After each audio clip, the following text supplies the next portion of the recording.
لاؤ قرآن رکھو میرے سر پر، اگر حدیث موجود نہ ہو تو میں ذمہ دار۔ سبحان اللہ۔ قادیانیوں نے تو ہمیشہ ہمارے ایمان کو ضائع کرنے کی کوشش کی ہے، اور ہم انہیں اس کوشش میں کامیاب نہیں ہونے دیں گے۔ ہاں حضرت، اب وہ کہتے ہیں کہ وضو کی کوئی فضیلت نہیں، وضو کی کوئی فضیلت نہیں۔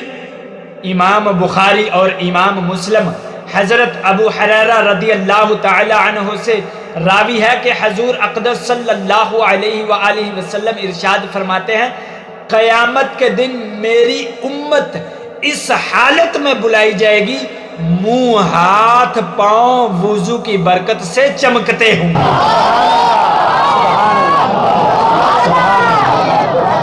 کیا آپ جانتے ہیں وضو کی کیا فضیلت ہے؟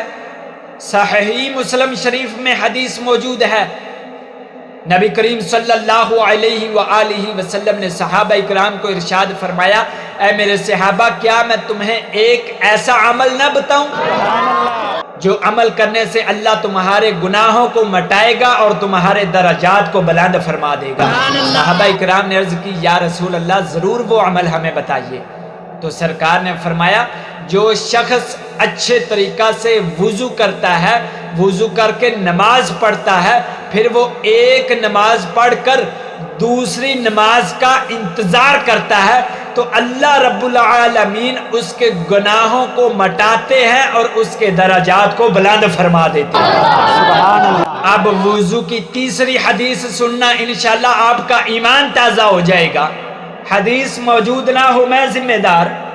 نبی کریم صلی اللہ علیہ وآلہ وسلم ارشاد فرماتے ہیں کہ مومن بندہ جب وضو کرتا ہے تو کلی کرنے سے اس کے منہ کے گناہ نکل جاتے ہیں۔ جب ناک میں پانی ڈالتا ہے، ناک کو صاف کرتا ہے، تو اس کے ناک کے گناہ نکل جاتے ہیں۔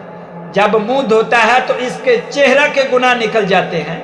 جب ہاتھ دھوتا ہے تو اس کے ہاتھوں کے گناہ نکل جاتے ہیں، اور جب سر کا مسح کرتا ہے تو اس کے سر کے گناہ نکل جاتے ہیں۔ جب پاؤں دھوتا ہے تو اس کے پاؤں کے گناہ نکل جاتے ہیں۔ اگلا جملہ سن کر آپ کا ایمان تازہ ہو جائے گا۔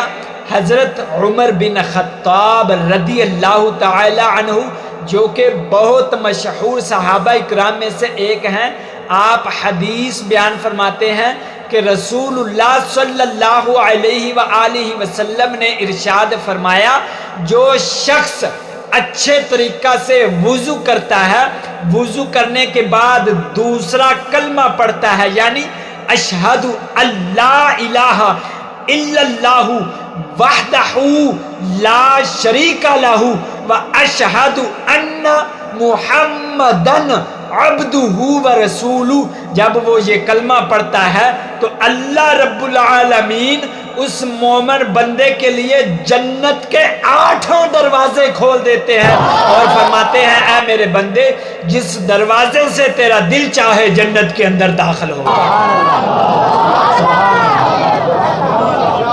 اب آخری حدیث بیان کرنے لگا ہوں، اللہ کرے یہ حدیث بھی تیری سمجھ میں آ جائے اور تیری اور میری بخشش کا ذریعہ بن سکے۔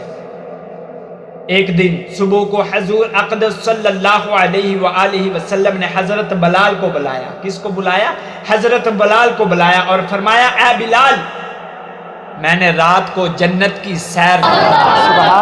جب میں نے جنت کی سیر کی تو میں نے سنا کہ میرے آگے آگے کسی کے چلنے کی آواز آ رہی تھی۔ میں نے پوچھا، یہ کس کے قدموں کی آواز آ رہی ہے؟ تو مجھے بتایا گیا کہ یہ حضرت بلال کے قدموں کی آواز آ رہی ہے۔